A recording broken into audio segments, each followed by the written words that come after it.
Nosotros ahora vamos a hacer una revisión de lo que corresponde a bioquímica. En este primer día vamos a revisar enzimas, metabolismo de carbohidratos, metabolismo de lípidos.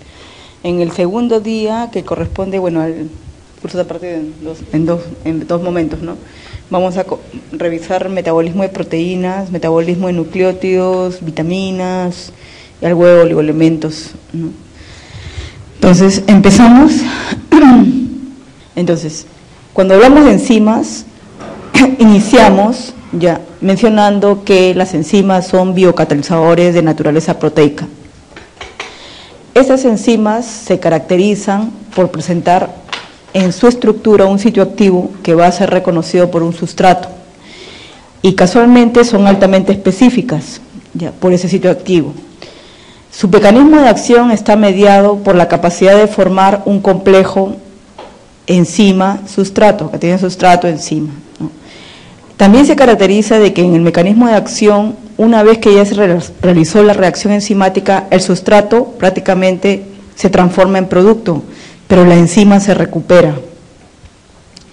Entonces tenemos nosotros que esta actividad enzimática se va a realizar, la capacidad de formar un complejo enzima-sustrato lo va a realizar y transformar este sustrato en productos, lo va a hacer disminuyendo la energía de activación.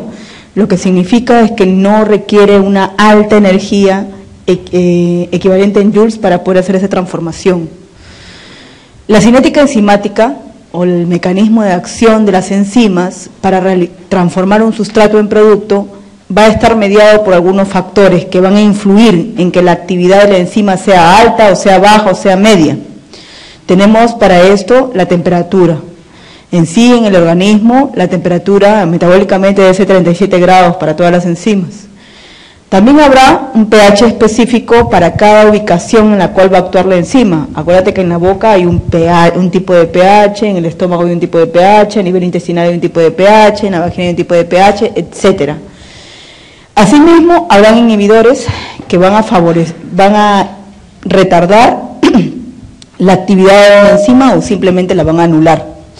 Entonces tenemos nosotros que estos factores que van a influir en la actividad de una enzima van a ser propios en el individuo. Nosotros no podemos generalizar, por ejemplo, a un poblador de la costa, ¿ya?, que tiene un tipo de alimentación que se encuentra a una temperatura ambiente prácticamente de una temperatura templada, ¿no?, con un poblador de Puno que se encuentra en una temperatura ambiente a muy bajas temperaturas, ¿no?, y su alimentación también es variada, ¿no? Entonces, y también la posibilidad que dentro de su alimentación pueda consumir algún tipo de inhibidor. Lo mismo va a suceder también con un poblador de la costa. Entonces, metabólicamente, lo que quiero decir es que las enzimas van a trabajar de forma particular en cada individuo, y eso va a hacer que tengan una alta tasa de absorción o una baja tasa de absorción. Entonces tenemos nosotros que, por ejemplo, el pH de la boca es 6.8, ¿no?, el de la saliva, 6.8, para que actúe un tipo de enzima, ¿ya? Pero algunas personas podrán tener la saliva más ácida, se baja de 6.8, etcétera. Entonces, tenemos nosotros que la actividad de la enzima, si recordamos, va a estar graficada, o sea, Michaelis-Menten, por esta gráfica Michaelis-Menten, donde mencionaba que la velocidad de la enzima alcanzaba una máxima, ¿no?, y la enzima prácticamente se saturaba y se convertía esta gráfica de línea recta en una asíntota. Todo esto era cuando se aumentaba la concentración de sustrato. Entonces, ¿qué pasaba? Se decía que la concentración del sustrato en la cual la enzima alcanza la mitad de la velocidad máxima era llamada una constante de Michaelis o Km, que era la concentración de sustrato en la cual la enzima alcanzaba la mitad de la velocidad máxima. Esta pendiente es una recta matemáticamente calculable, mientras que cuando ya prácticamente la enzima se saturaba, la recta iba cayendo. Se quiere decir, saturarse quiere decir que se ocupaban los sitios activos, ¿no? Entonces cada sustrato ya había chapado una enzima, vamos a decir así. Entonces ya acá todas las enzimas ya tenían su sustrato ocupado y ya no habían más enzimas que pudieran, ¿no? Entonces cuanto más Cuanto más sustrato nosotros le agregábamos, prácticamente no se formaba una línea recta, sino ya empezaba a formarse una asíntota, una meseta. Gráficamente, ya uno no podía estimar la velocidad máxima, o sea, prácticamente numéricamente exacta, o sea, una cantidad numéricamente exacta no se podría graficar, no se podía obtener en esta gráfica. Por eso que era necesario que estos valores se llevaran a las inversas para obtener una gráfica en línea recta y poder tener un valor numéricamente exacto. Y eso vamos a verlo más adelante, ¿no?, cuando hablemos de inhibiciones. Entonces, podemos responder la primera pregunta. Con respecto a las enzimas, es correcto decir, son catalizadores proteicos, hemos mencionado que sí, no cambian después de las reacciones, también hemos mencionado, reducen la energía que activa una reacción química, aumentan la constante de equilibrio de una reacción, no, la disminuyen. Entonces tenemos nosotros que A es correcta. Cuando hablamos también de enzimas, hemos mencionado que, bueno, tienen una estructura simple formada por una estructura proteica, y cuando son conjugadas hablamos de que no solamente hay una estructura proteica, sino que decimos que a esa estructura proteica se le debe llamar apoenzima, bajo su forma inactiva, y que también tiene un cofactor. ¿Qué es un cofactor en general? Puede ser un átomo, puede ser un ion, o puede ser una molécula orgánica, cuando se trata de coenzimas, que participan en un proceso catalítico sin ser enzima ni sustrato. ¿Y qué va a hacer este cofactor? Va a favorecer la actividad de esta enzima. Entonces, el cofactor se divide en ion inorgánico y molécula orgánica. Y cuando hablamos de molécula orgánica, decimos que acá están las coenzimas, las famosas vitaminas, que realizan una unión no covalente, y el grupo prostético que realiza una unión covalente. Entonces, hay cofactores que corresponden a iones inorgánicos que van a favorecer la actividad de la enzima, y que prácticamente la presencia de estos iones son necesarios para que se pueda aumentar la actividad de esta enzima. Entonces tenemos que el hierro 2 o hierro más 3, ya está oxidado, está reducido, la citocromo oxidasa, la catalasa, las peroxidasas van a hacer uso del hierro como ion inorgánico. El potasio va a actuar a nivel de la piruvato quinasa, que es una enzima que participa en la glucólisis. Tenemos nosotros el manganeso, ya que lo vamos a ver en la actividad de la arginasa cuando se habla del ciclo de la urea. Tenemos la ribonucleótido reductasa. En el caso del magnesio, el magnesio va a participar prácticamente en todas las enzimas que participan en el metabolismo oxidativo, glucólisis. Y aquí tenemos hexoquinasa, la glucosa fosfatasa, piruvato quinasa. El níquel, la enuriasa, y el selenio lo vamos a observar mucho en la participación de la glutatium peroxidasa, esencial. Zinc en las carboxipeptidasas en el metabolismo de proteínas, pirofosfatasa, anhidrasa carbónica, la alcohol deshidrogenasa, etc. Entonces, las moléculas no orgánicas asociadas a las enzimas se denominan cofactores, que engloba algo más, ¿no?, que engloba a los iones inorgánicos. Ahora, estas enzimas se van a clasificar de acuerdo al tipo de metabolismo que realizan. Las óxido-reductasas, aquellas que van a realizar una oxidación o reducción, y aquí tenemos a NAT, a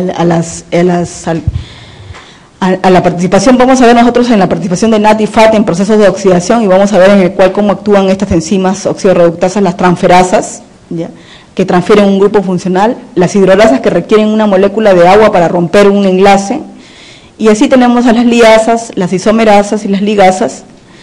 Bien, retomamos con las enzimas. Las enzimas, ya también hemos mencionado que los inhibidores van a mediar la actividad enzimática. Entonces decimos que la inhibición se puede dar de forma irreversible o reversible. Una inhibición irreversible forma enlaces covalentes, y ese es el clásico del cianuro, por ejemplo, los venenos. Mientras que una inhibición reversible no va a formar enlaces covalentes, pero tiene también unas características, ¿no?, una clasificación interna. Entonces nosotros tenemos, antes de hablar de la inhibición reversible, esta es la misma gráfica que vimos al inicio, solamente que han invertido los valores numéricos, y por eso que ahora sí ya tenemos una línea recta. ¿Ya? Esta es la gráfica de Michaelis-Menten, pero prácticamente hemos invertido los valores, ¿ya? Hemos invertido los valores 1 sobre los valores de Bmax o 1 sobre los valores de Km, y aquí matemáticamente exacto ya podemos sacar cuánto vale Bmax, ¿no? La velocidad máxima de una enzima, al igual que la constante de Michaelis-Menten, ¿no? Entonces a esta gráfica se le llama la gráfica de las dobles recíprocas, también conocida como la gráfica de Lightning-Weber-Burk. Entonces tenemos que, bajo esta gráfica, nosotros podemos entender mejor cómo se inhibe reversiblemente las enzimas, ¿no? Entonces miren, reversiblemente decimos de que hay una inhibición reversible de forma competitiva cuando el inhibidor se une al sitio activo de la enzima, o sea, compite con el sustrato. Pero ¿qué va a pasar? Como puedes observar, la velocidad es constante, ¿ya? Entonces lo que va a variar es el Km, varía. No sabemos si la reduce o la aumenta, varía, nada más. Decimos que es no competitiva cuando el inhibidor no se va a unir al sitio activo, sino se une a otro lugar de la enzima, ¿ya? Y aquí, por ejemplo, vemos que el Km se va a mantener constante, ¿ya? Y la Bmax va a variar, ¿ya? Mientras que decimos que hay una inhibición reversible acompetitiva cuando la unión solo se da cuando ya se formó el complejo enzima-sustrato, ¿ya? Entonces, las enzimas, ya tenemos aquí, presentan una inhibición reversible puede afectar el Bmax o el Km, o ambas, o a la vez, dependiendo. Si solo afecta el Km, afecta o varía el Km, tenemos que la inhibición es competitiva. Si afecta al Bmax, es no competitiva. Si afecta tanto a Km como Bmax, hablamos de una inhibición reversible competitiva o mixta. Un inhibidor competitivo de una enzima ¿altera el valor del Bmax? No. ¿Simula el sustrato? ¿Reduce el valor de Km? Nosotros no podemos decir si lo reduce o lo altera, simplemente lo varía, porque no tenemos, para esta pregunta no tenemos un valor numérico que nos diga que el Km ha reducido. Y esta pregunta, acá por ejemplo hay como decir un distractor. ¿Simula el sustrato? Sí, simula el sustrato porque compite con el sitio activo. ¿Inhibe de forma irreversible? No, de forma reversible. ¿Y se une a la enzima de forma covalente? No, porque esta es una inhibición reversible, la inhibición competitiva. Entonces tenemos que la respuesta es la B. Cuando hablamos de inhibición competitiva, ya, acá tenemos un caso, intoxicación por metanol. Cuando hay intoxicación por metanol, tenemos nosotros que el alcohol deshidrogenasa va a transformar el metanol en formaldehído y esto va a desencadenar un proceso de intoxicación. Pero a su vez, para nosotros prácticamente menguar o que siga la ruta a formaldehído, hay otra molécula, ¿no? O hay otro alcohol que compite por este alcohol deshidrogenasa, por el sitio activo del alcohol deshidrogenasa, que es el etanol. El etanol, al competir por el alcohol deshidrogenasa, desvía la ruta a la formación de acetaldehído y ácido acético. Entonces, cuando existe, por ejemplo, ya una intoxicación por metanol, siempre hay prácticamente como salida inmediata es la inoculación de etanol para que se desvíe la ruta y no se desencadene el proceso de intoxicación. Ahora, las enzimas, si hablamos de mecanismos de acción de inhibidores reversibles, en el caso de fármacos, nosotros acá tenemos la aspirina, ¿ya? La aspirina, y aquí tenemos los glucocorticoides, ¿no? Que en este caso van a inhibir la actividad de algunas enzimas. Nosotros sabemos que los fosfolípidos a nivel de la membrana, la fosfolipasa va a dar lugar a la formación del ácido araquidónico y este ácido araquidónico va a dar lugar a la acción de las ciclooxigenasas, ¿ya? Para producir prostaglandinas y se dé todo el proceso de agregación y vasodilatación, ¿no? Por la presencia de tromboxanos, prostaglandinas, etcétera. Entonces, las aspirinas actúan bloqueando aquí la acción de la ciclooxigenasa de forma reversible, mientras que los glucocorticoides actúan a este nivel hacia arriba, inhibiendo la fosfolipasa para que no se forme ácido araquidónico. Ahora, hay otro inhibidor reversible, por ejemplo, como ejemplo de fármacos son las estatinas. Tenemos nosotros que en la producción de colesterol, en la síntesis de colesterol, la HMG-CoA, la hidroximetilglutarilcoenzima, que la vamos a ver más adelante, va a ser inhibida específicamente por estatinas y esto va a conllevar a que se disminuya el colesterol intracelular y que aumente los receptores para la LDL de colesterol y a su vez se capture la LDL colesterol, aumente la captura de LDL colesterol desde el plasma. Ahora, Así como las estatinas, ya prácticamente existen también dentro del mundo vegetal principios activos que hacen que prácticamente esta HMG-CoA reductasa se inhiba de forma reversible, y ese es el caso de las bromelinas, ¿ya? Y la bromelina está contenida en la piña, ¿ya? Entonces esas también hacen este trabajo, ¿no? Pero cuando la persona, ¿por qué recurren al fármaco? Porque realmente ya en ese momento ya es un riesgo que la persona que tenga el colesterol tan elevado, pues ni siquiera el jugo de piña o los jugos de piña diarios lo van a ayudar, ¿no? Sino necesitan una ayuda más hasta que realmente se regule su nivel de colesterol, porque no se queda indefinidamente usando estatinas, ¿no? Tenemos nosotros también otro ejemplo de interacción debido a la inhibición de la inhibición enzimática. Por ejemplo, hay fármacos que van a actuar como inhibidores, ¿ya? La ciprofloxacina y la clarotromicina, ¿ya? Es un inhibidor como fármacos afectados, son los anticoagulantes orales, y la consecuencia clínica es aumenta el efecto anticoagulante y el riesgo de hemorragia. La cimetidina, el fármaco afectado va a ser la carbamazepina, aumenta el efecto antiepiléptico con riesgo de toxicidad. Y así tenemos varios fármacos que pueden estar afectados, que pueden actuar como inhibidor y afectando a otro fármaco, ¿no? Ahora, dentro de los inhibidores irreversibles, nosotros tenemos aquellos que forman grupos reactivos, ¿ya? Con radicales sulfidrilos, como es el caso de agentes alquilantes, compuestos insaturados, formadores de mercáptidos y oxidantes. Aquí tenemos el caso de los ferrocianuros y el iodoacetato. Tenemos también órganos fosforados, como el caso de las plaguicidas, aquí tenemos amalatión, paratión, etcétera. Tenemos a ligandos de metales como cianuro, y aquellos metales pesados que son como el plomo, mercurio, cadmio, etcétera, que van a causar malformaciones congénitas, confusión mental, constricción de la laringe, pérdida del movimiento ocular, etcétera.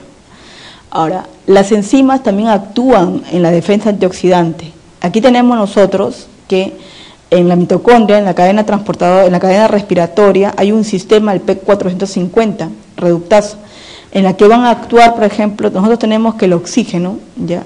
Una vez que está en evento oxidativo, va a formar un radical superóxido, altamente tóxico para la célula. Este es un radical libre, altamente tóxico para la célula, pero aquí tenemos a una enzima, la superóxido dismutasa, que lo va a transformar en peróxido de hidrógeno. También sigue siendo tóxico para la célula, pero tenemos otra enzima, la catalasa, que va a desdoblar este peróxido de hidrógeno en agua y oxígeno. Asimismo, tenemos otra enzima, la glutatión peroxidasa, que va a transformar también en agua y oxígeno a este peróxido de hidrógeno que es tóxico. Entonces podemos evidenciar la participación de enzimas en la desagregación de un radical libre que es formado producto de los eventos metabólicos que se dan, sobre todo metabolismo oxidativo. Entonces tenemos que se formara un radical oxidrilo, que es lo que va a producir lesiones en el DNA, ¿no? Va a favorecer la peroxidación lipídica, la oxidación de proteínas, pero la vitamina E aquí, por ejemplo, actúa como un antioxidante, bloqueando la peroxidación lipídica. Entonces tenemos que, ¿por qué aumenta el nivel en el plasma la enzima? Por una ruptura de la membrana celular. Aquí tenemos el caso de la hepatitis o una pancreatitis aguda. Cuando existe necrosis celular, en el infarto agudo del miocardio, cuando hay un aumento de la permeabilidad de la membrana, intoxicación con solventes orgánicos, distrofia muscular progresiva, ¿ya? Disminución en la capacidad de la producción de la enzima, cirrosis, deficiencia de coenzimas, un incremento tisular, neoplasias y la obstrucción del flujo normal, uremias y carcinomas.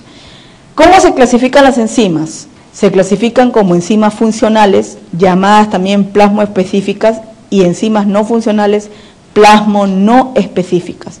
Estas plasmoespecíficas tienen su sitio de acción en el plasma y su concentración en el plasma es mayor que el tejido productor. Tenemos como ejemplo aquí a la protrombina, el plasminógeno, la lipoproteína lipasa, la pseudocolinesterasa, la ceruplasmina. Tenemos que las enzimas no funcionales, su concentración en el plasma es menor que el tejido productor y están de dos clases, enzimas de secreción y enzimas del metabolismo interno. Entonces, cuando hablamos de actividades plasmáticas de las enzimas no funcionales, decimos que van a depender de un órgano o tejido afectado, de la extensión del proceso patológico o de la masa del órgano afectado. Tenemos que esta masa del órgano afectado va a depender del tipo de lesión, ya sea que exista una necrosis o un proceso inflamatorio. Las enzimas del metabolismo intermedio Son como ejemplo la creatinquinasa, la aspartato transaminasa, la alanina transaminasa, la LDH, etcétera, ¿no? Y sabemos que la LDH tiene sus isoenzimas, del LDH1 hasta la LDH5. ¿Cuáles son las siguientes enzimas? ¿Ya? ¿Cuáles de las siguientes enzimas son plasmoespecíficas? La protrombina, el plasmilógeno y la lipoproteína lipasa, ¿no? Aquí en estas alternativas. Ahora, también mencionamos que las enzimas tienen una vida media de importancia clínica que nos va a ayudar a nosotros para el diagnóstico clínico dependiendo de la situación en que se encuentre en el momento que se haya tomado la muestra. Tenemos que la lactato deshidrogenasa es una isoenzima, la isoenzima 5 de la lactato deshidrogenasa que está en relación con una afección al hígado, ¿ya? Tiene un tiempo de vida media de 3 a 7 días, mientras que la LDH1 de 8 a 12 horas que está en relación con una afección al miocardio, ¿cierto? La creatinfosfatoquinasa demora como se puede mantener entre 15 horas, ¿no? La aspartato transaminasa de 12 a 22, la alanina de 37 a 57, etcétera. Entonces mencionamos aquellas que estaban relacionadas con el funcionamiento o son buenos marcadores para evidenciar el funcionamiento del hígado, las transaminasas, la fosfatasa alcalina, la gamma-glutamintrasepeptidasa. En el caso de que me puede determinar una lesión en el páncreas, tenemos a las amilasas, la lipasa. Aquellas que van a estar relacionadas con el miocardio, con el corazón, o con el buen rendimiento del corazón, tenemos nosotros que ahí tenemos a la creatinfosfatoquinasa, la LDH y la aspartato transaminasa. Pero existen metabolitos que son mejores marcadores, pero porque se van a elevar a las primeras horas en el día, ¿no? Entonces, en la realidad, para hacer una evaluación del infarto agudo al miocardio, no solamente se van a contar con 1 o 4 enzimas, sino más metabolitos que nos van a ayudar a poder llegar a esa conclusión, incluso el tiempo en el cual empezó el infarto, ¿no? O cuánto tiempo tiene del evento. Y aquí tenemos a la mioglobina, que es un buen marcador, y la troponina T y la troponina 1, que también se van a evidenciar aquí. Aquí tenemos nosotros una tabla de las enzimas. Entonces, solamente para mencionar que la lesión del hepatocito puede ser investigada a través de la evaluación de transaminasas. Aquí tenemos que las lesiones canalículo-biliares a través de las fosfatasas. Y mencionar que la fosfatasa alcalina, por ejemplo, es variable tanto en niños como en adultos, ¿no? Siendo en niños más alta que en adultos. Tenemos además que la creatinfosfatoquinasa tiene sus variantes dependiendo del tejido en que se encuentre, ya sea creatinfosfatoquinasa en el cerebro, en el corazón, la MB, y la MM en el músculo esquelético. Hemos mencionado también que la lactato deshidrogenasa tiene sus isoenzimas, aquí de la LDH1 y la LDH5, y las variantes que hay en estas enzimas de acuerdo a la estructura en las cuales están formadas estas enzimas, va a ser mediada ya sea por la proporción en que se encuentran sus cadenas alfa o sus cadenas beta. Entonces, cuando hablamos de la creatinfosfatoquinasa, decimos que esta se forma a partir de una creatina, y una creatinquinasa con la presencia de ATP va a formar la fosfocreatina. Interiormente, ya tenemos también nosotros que existe una creatinquinasa mitocondrial.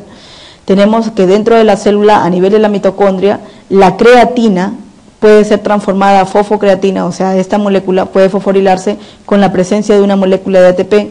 Ya, la creatinquinasa mitocondrial captura un fósforo de este ATP para dárselo a la creatina y tenemos a la fosfocreatina. Esta fosfocreatina que ustedes observan sale al citoplasma.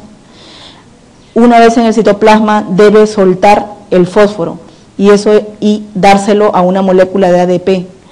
Entonces, para eso tenemos a la creatinquinasa que está a nivel del citoplasma, va a hacer que suelte este fósforo y que se transforme nuevamente en creatina, y este fósforo es cedido al ADP para ser transformado en ATP, ¿no? Y este es el ATP que se va a usar en la actividad muscular. Luego el ADP que queda está esperando recapturar un fósforo de esta fosfocreatina para nuevamente convertirse en ATP. Entonces tenemos nosotros que este recambio o este juego del transporte del fósforo para formación de ATP y la recuperación de la creatina se va a mediar de esta forma, ¿no? A este nivel. Ahora, los patrones isoenzimáticos de la LDH, ya sea después de un infarto agudo al miocardio o una hepatitis aguda, tenemos nosotros que este patrón isoenzimático de las 5 isoenzimas que presenta la LDH en forma normal, podemos observar que la LDH5 es una proteína muy pequeña, ¿ya?, que con respecto a la LDH1, ya sé que en este patrón isoenzimático sale al final, ¿no?, y este sale primero. Y aquí observamos que mientras que existe un infarto agudo de miocardio, la LDH1 se dispara con respecto a una situación normal. Y cuando existe una hepatitis aguda, observamos que la LDH5 en este patrón isoenzimático se eleva con respecto a la situación normal. Ahora, días del inicio de los síntomas del daño al miocardio. Por ejemplo, ¿cómo se observa en la gráfica la participación de las enzimas?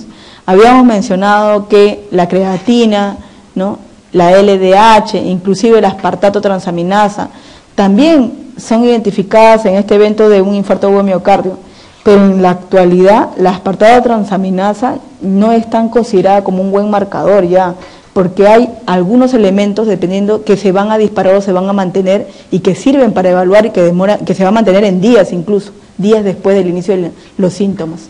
Tenemos nosotros a la miocina, ¿ya?, que la vamos a encontrar elevada en el primer día, mientras que la creatinquinasa MB, que está relacionada con el corazón, miren cuánto nomás eleva, un poco, y se mantiene hasta los 2 días, no es mucho lo que sube. Mientras que la creatinquinasa total se dispara, ¿no?, elevada hasta prácticamente el 4.º día. El asunto con la creatinquinasa es que su evaluación está mediada por algunos factores que pueden alterar el resultado en la creatinquinasa. O sea, hay factores que pueden, que se tienen de tomar en cuenta en su evaluación. Ahora, pero prácticamente en los laboratorios donde evalúan estos, toman más en cuenta troponina T y troponina I, que miren cómo se eleva y la cantidad de días que dura elevada, ¿no? Estas son como buenos marcadores en la actualidad. La LDH no sube mucho, pero se mantiene.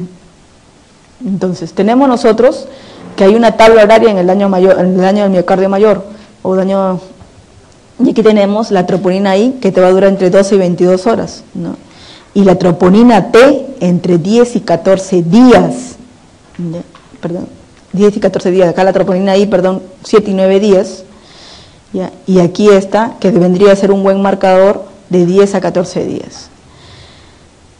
Mientras que la mioglobina se eleva de 2 a 3 horas, ¿ya?, y alcanza su máximo de 6 a 8 y 12 horas. Igual, aquí desciende la normalidad a las 10 y 14 días con esta troponina T, que acá ha sido colocada de verde porque prácticamente en la actualidad es un buen marcador. Ahora, hay valores esperados para la creatina total, la creatinquinasa total. Aquí, a 37 grados hay una variante entre hombres y mujeres, mientras que si la prueba que se debe realizar a 30 grados centígrados también tiene otra variante. Entonces, eso es también importante a considerar, ¿ya?, a qué temperatura se realiza la prueba. Mientras que la creatinquinasa MB, que está relacionado con el infarto agudo de miocardio, este marcador está relacionado con el infarto agudo de miocardio, en su evaluación tiene, mira, la variante de entre 37 a 30 grados centígrados, hay una variante de 25 a 16. Entonces, un porcentaje de creatina quinasa MB, o sea, una proporción entre 6 y 25% ya es coherente con un infarto agudo de miocardio. Entonces, tiene como un criterio de evaluación, ¿no? ¿Qué factores pueden afectar los valores de referencia enzimáticos? Uno de ellos es la edad. En el caso de la fosfatasa alcalina, hemos observado que es más alta en niños que en adultos. Con respecto a la creatinquinasa, ¿ya?, los hombres presentarán valores más elevados que mujeres. Con respecto a la ancestría, hay valores de creatinquinasa más altos en una población afrodescendiente que en caucásicos. También el ejercicio puede elevarte la creatinquinasa. También hemos observado, se han observado que los pacientes hospitalizados van a presentar menores valores de creatinquinasa que pacientes ambulatorios. La toma de muestra, por ejemplo, que no deberían haber ritmos circadianos al momento de la toma de muestra, que puede alterar el valor de la creatinquinasa, y el tipo de ensayo, ¿no?, que se realiza a temperatura ambiente, a una temperatura de 30 grados centígrados. Entonces, la creatinquinasa, como decir, en su evaluación tiene factores muy exquisitos que hay que tomarlos en cuenta para no tener un valor elevado. Pero en la evaluación del infarto agudo de miocardio no solamente pues se evalúa creatinquinasa, se evalúan otras enzimas más que te van a ayudar a complementar el diagnóstico. Entonces, la prueba de LDH son más útiles en el diagnóstico de qué tipo de enfermedades. Aquí no hay hígado, entonces, ¿qué tenemos? Al corazón, pues, que se está refiriendo a la LH1. De las siguientes enzimas, hay una que no tiene relación con las patologías hepáticas. ¿Cuál es esa? La enzima convertidora de angiotensina, ¿no? La condición para que una enzima sea útil en la bioquímica clínica es cuando la enzima está en el tejido alterado y en la sangre, se encuentra en altas concentraciones en sangre, su elevación está en relación a la eficiente actividad del tejido o su actividad está presente en diversos tejidos. Se encuentra en altas concentraciones en sangre. Ahí estás evaluando las enzimas del metabolismo intermediario, y si retrocedemos, tenemos que acordarnos que en sangre esas enzimas están en menor concentración que el órgano, son las no funcionales. Entonces, en la clínica nos interesa aquellas que están en alta concentración en sangre, porque me está diciendo que prácticamente hay un órgano afectado que ha disparado enzimas hacia la parte externa, ¿no? hacia la periferia. Ahora, vamos a revisar nosotros lo que corresponde a metabolismo de carbohidratos. Hasta aquí, ¿se está corriendo o estamos bien? ¿Estamos yendo bien o quiere decir que sea más despacio? ¿Está bien? ¿Están acá todavía? Ya. Digo eso porque recordar bioquímica es tan difícil, pero bueno.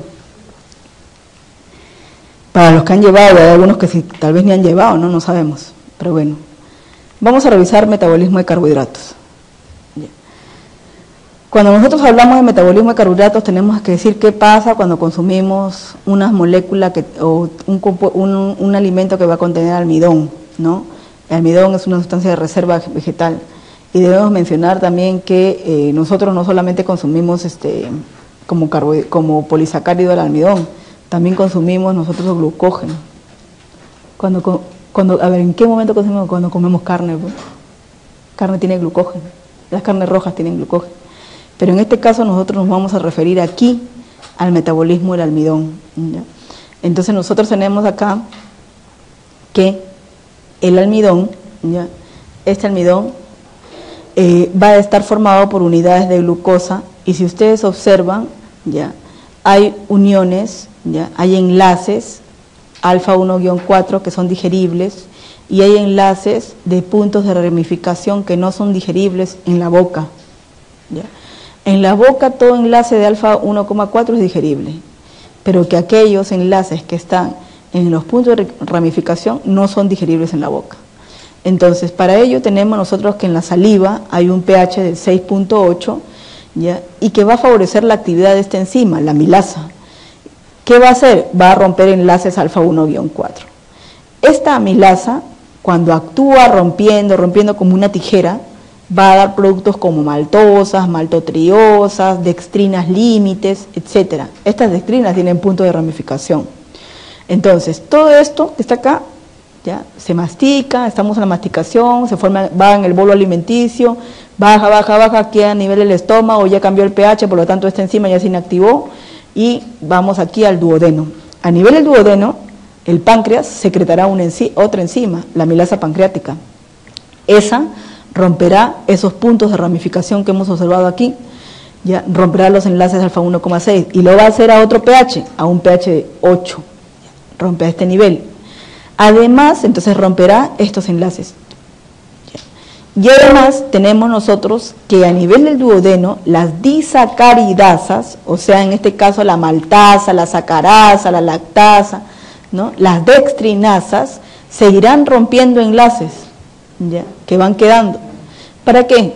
Para liberar prácticamente a glucosa, fructosa y galactosa, monómeros, que van a pasar a la absorción.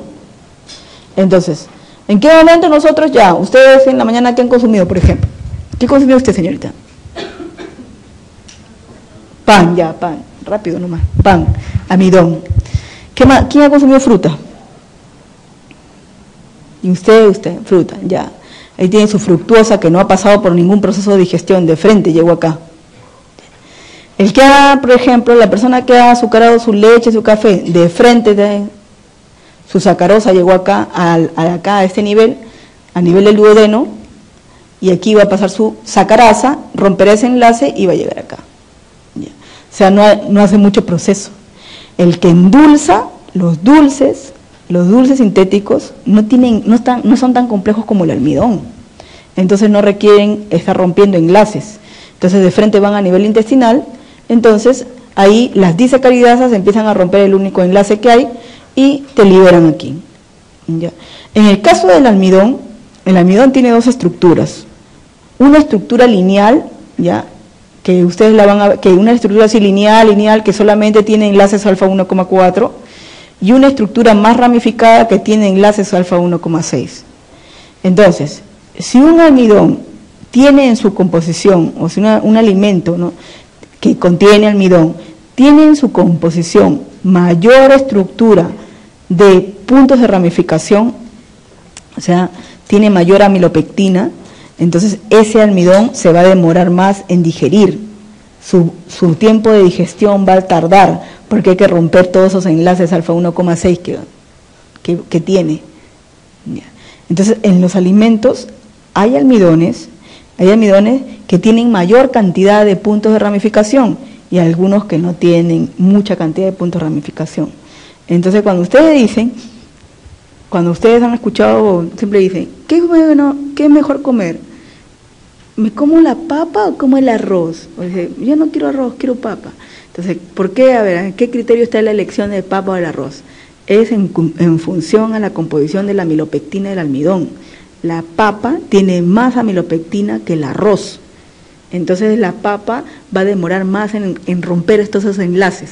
Entonces tu digestión va a ser más lenta, ¿no? Una digestión más lenta. Conviene que la digestión sea más lenta, porque si la digestión es rápida, tú inmediatamente vas a tener hambre. Entonces tenemos nosotros que, a ver, con respecto a la hidrólisis del almidón, que se da en la boca, marque la alternativa incorrecta. Uno de los principales productos es la maltodextrina, incorrecta, si es la dextrina.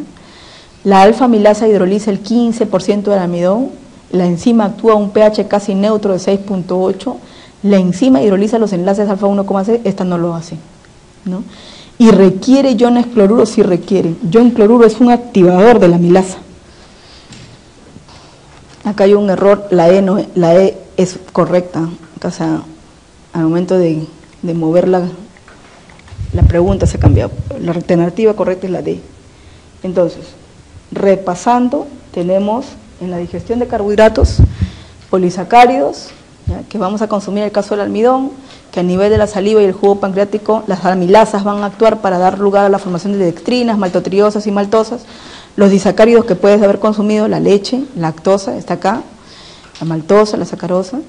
Los monosacáridos que van de frente, como en el caso de manosa, a nivel intestino delgado, todas estas todavía tienen enlaces, entonces hay que romper los enlaces, ya sea por la sacarasa, la lactasa, las glucosidasas, las dextrinas, que finalmente tendremos la proporción de glucosa que va a pasar a la absorción, galactosa, fructosa y manosa. Entonces, sobre la asimilación de carbohidratos en el humano, señala el enunciado correcto. Las amilasas salival y pancreática hidrolizan enlaces glucosídicos, correcto. Las fuentes energéticas de la dieta incluye el almidón, la sacarosa y la celulosa, esta no es correcta, esto no. Nosotros, a partir de los vegetales, los vegetales no representan una fuente energética, a pesar que estén formados por unidades de glucosa. El detalle es que esos enlaces de glucosa no tienen enlaces alfa, sino enlaces beta, y nosotros no podemos digerir esos enlaces todavía. De repente en un momento de la evolución lo podamos hacer. La absorción, bueno, los rumiantes hacen eso, ¿no? La absorción de azúcares puede realizarse como mono y disacáridos. La absorción solamente se realiza como monosacáridos. La glucosa y la fructosa se absorbe a través del transportador asociado a sodio, no, solo la glucosa. Las disacaridasas son enzimas pancreáticas, las disacaridasas son enzimas intestinales. Entonces tenemos como correcta la A. Ahora, la digestión y la absorción de la lactosa, en este caso, para aquellos que tienen hábito de consumir leche y aquellos que alguna vez lo perdieron y aquellos que por su cultura, por cultura, no consumen leche, aquellos que sí, etcétera.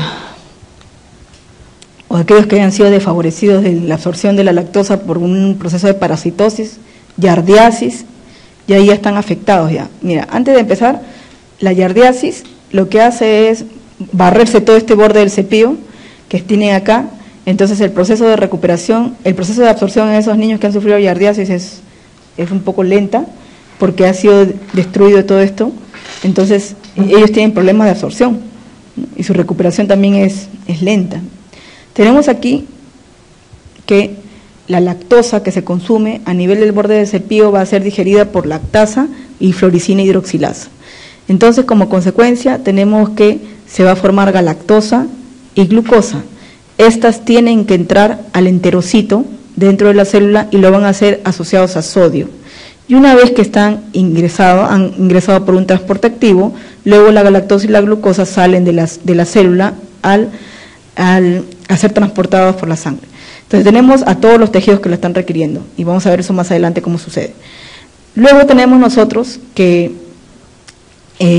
todo ese evento se da, la lactosa se va a digerir a este nivel del borde del cepillo, pero tenemos nosotros que en el caso de la fructosa, que lo vamos a ver más adelante, ya si tú vas, por ejemplo, en el ejemplo, ¿no?, que hayas azucarado tu leche, la leche y le has puesto azúcar, tiene sacarosa, acá hay un error, sacarosa, y la sacarasa tendría que desdoblar a ese enlace de la sacarosa para formar glucosa y fructosa, y esta fructosa se va a absorber por una difusión facilitada.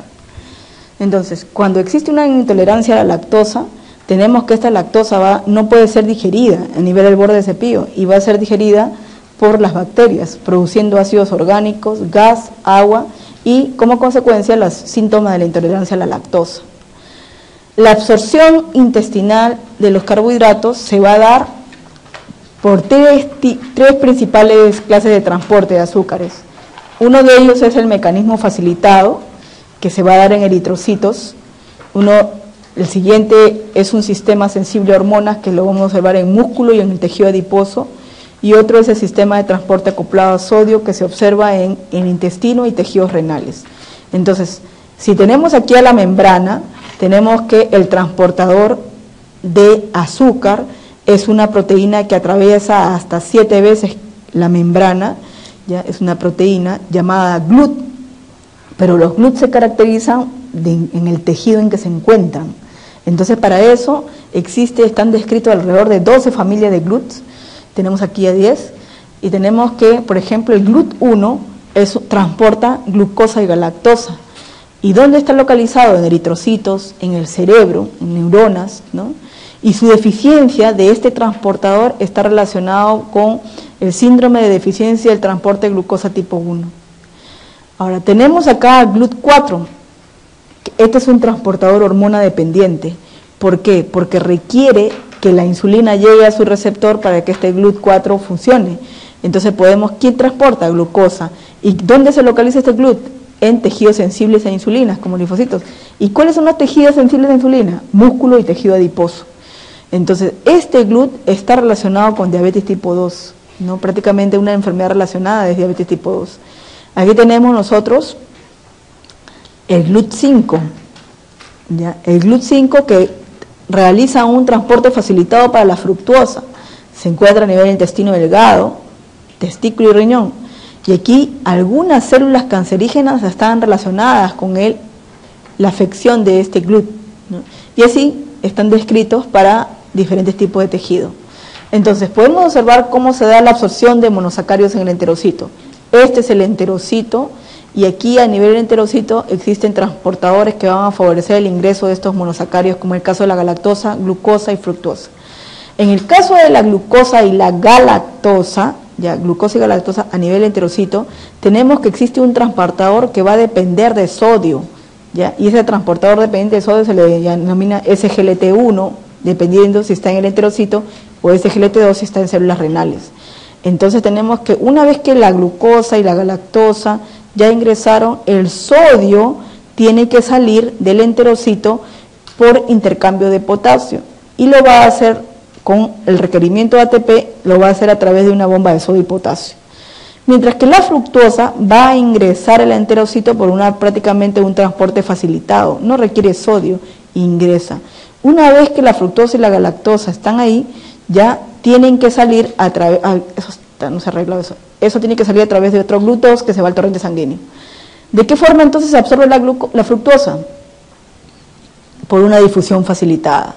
Entonces, tenemos nosotros que en el cerebro y en los eritrocitos, el GLUT1 va a hacer ingreso. Aquí tenemos nosotros el transportador a nivel de membrana que ya está ubicado.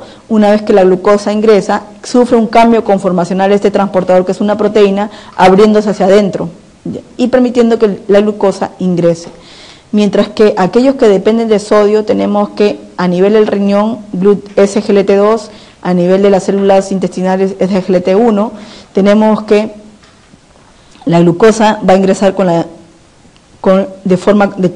un costransporte, va a tener a sodio, y una vez que ya ingresa, acá tenemos a GLUT2, que va a hacer posible que la glucosa que ha ingresado salga al torrente sanguíneo, la sangre, para que vaya a repartirse a todos los tejidos que la requieran. Entonces tenemos nosotros, ¿cómo es que se regula la secreción de la insulina? Antes de hablar del GLUT4, vamos a ver cómo se secreta la insulina.